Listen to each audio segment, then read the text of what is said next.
আসসালামু আলাইকুম। Students care YouTube channel এবং ফেসবুক পেজ থেকে তোমাদের সবাইকে স্বাগতম। এই ভিডিওতে আমি তোমাদেরকে ষষ্ঠ শ্রেণীর বিজ্ঞান অনুসন্ধানী পাঠ প্রথম অধ্যায় বিজ্ঞান ও প্রযুক্তি এই অধ্যায়টি থেকে তোমাদের বার্ষিক পরীক্ষার জন্য সর্বাধিক কমন উপযোগী এক কথায় উত্তর এই টাইপের প্রশ্নগুলো নিয়ে আলোচনা করব। এখানে প্রথম যে প্রশ্নটি রয়েছে এখানে বলা হয়েছে স্যার আইজাক নিউটন প্রিজম দিয়ে সূর্যের আলোকে কতটি ভাগে ভাগ করেন? স্যার আইজাক নিউটন প্রিজম দিয়ে সূর্যের আলোকে 7টি ভাগে বিভক্ত করেন। তারপরে যে প্রশ্নটি রয়েছে এখানে বলা হয়েছে পলিথিনের ব্যাগ কোন ধরনের দ্রব্য? পলিথিনের ব্যাগ হচ্ছে অপচনশীল দ্রব্য। তারপরে যে প্রশ্নটি রয়েছে এখানে বলা হয়েছে যে সমস্ত বিষয় আমরা পরিমাপ করতে পারি সেগুলোকে কি বলে? যে সমস্ত বিষয় আমরা পরিমাপ করতে পারি সেগুলোকে বলে রাশি। তারপরে বলা হয়েছে 1 সেন্টিমিটার সমান কত মিলিমিটার? 1 সেন্টিমিটার হচ্ছে 10 মিলিমিটার। তারপরের প্রশ্নটিতে বলা হয়েছে কার বেগ অনেক বেশি? আমরা জানি আলো 1 সেকেন্ডে 3 লক্ষ কিলোমিটার দ্রুত দিগম করতে পারে, তাই আলোর বেগ হচ্ছে অনেক বেশি। তারপরের প্রশ্নটিতে বলা হয়েছে চাঁদের ভর পৃথিবীর ভরের চেয়ে কম নাকি বেশি?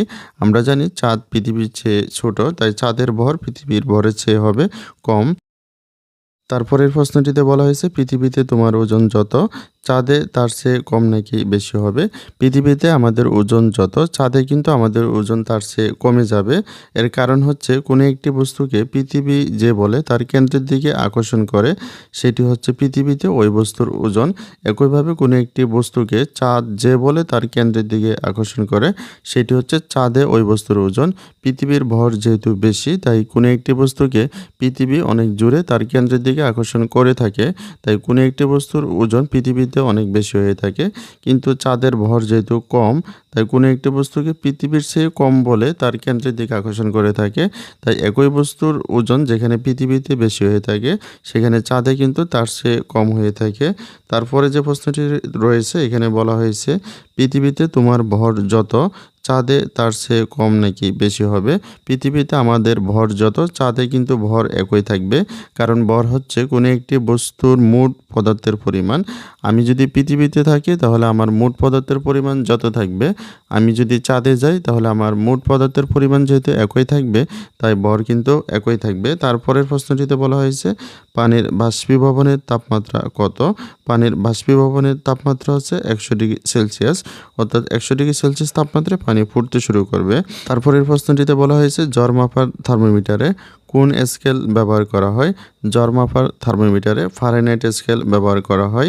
তারপরে যে প্রশ্নটি রয়েছে এখানে বলা হয়েছে সেলসিয়াস স্কেলে শরীরের স্বাভাবিক তাপমাত্রা কত? আমরা জানি সেলসিয়াস স্কেলে শরীরের স্বাভাবিক তাপমাত্রা হচ্ছে 37 ডিগ্রি সেলসিয়াস। এটিকে যদি ফারেনহাইট স্কেলে বলা হয় তাহলে এটিকে বলতে হবে 98.6 ডিগ্রি ফারেনহাইট। তারপরে যে প্রশ্নটি রয়েছে এখানে বলা হয়েছে ফারেনহাইট স্কেলে বরফের তাপমাত্রা কত? ফারেনহাইট স্কেলে বরফের তাপমাত্রা হচ্ছে 32 ডিগ্রি ফারেনহাইট। এর দিকে যদি আমরা সেলসিয়াস স্কেলে বলি তাহলে হবে 0 ডিগ্রি সেলসিয়াস। তারপর যে প্রশ্নটি রয়েছে এখানে বলা হয়েছে সূর্যের আলো 7টি ভিন্ন রঙের সংমিশ্রণ, এটি কে প্রমাণ করেন? বিজ্ঞানী স্যার আইজাক নিউটন এটি প্রমাণ করেন। তারপরের প্রশ্নটিতে বলা হয়েছে বৈজ্ঞানিক অনুসন্ধানের ধাপ কয়টি? বৈজ্ঞানিক অনুসন্ধানের ধাপ হচ্ছে 6টি। তারপর বা সর্বশেষ যে প্রশ্নটি রয়েছে এখানে বলা হয়েছে কোন দেশের মিউজিয়ামে একটি আদর্শ মিটার স্টিক সংরক্ষিত আছে? ফ্রান্সের মিউজিয়ামে একটি আদর্শ মিটার স্টিক সংরক্ষিত আছে। তাহলে ভিডিওটি এ পর্যন্তই। ভিডিওটি তোমাদের কাছে ভালো লাগলে কমেন্টে জানাতে পারো এবং পরবর্তী সকল ভিডিওগুলো সবার আগে পাওয়ার জন্য চ্যানেলটিকে এখনই সাবস্ক্রাইব করে রাখো। আর যারা সাবস্ক্রাইব করেছো তাদেরকে অসংখ্য ধন্যবাদ।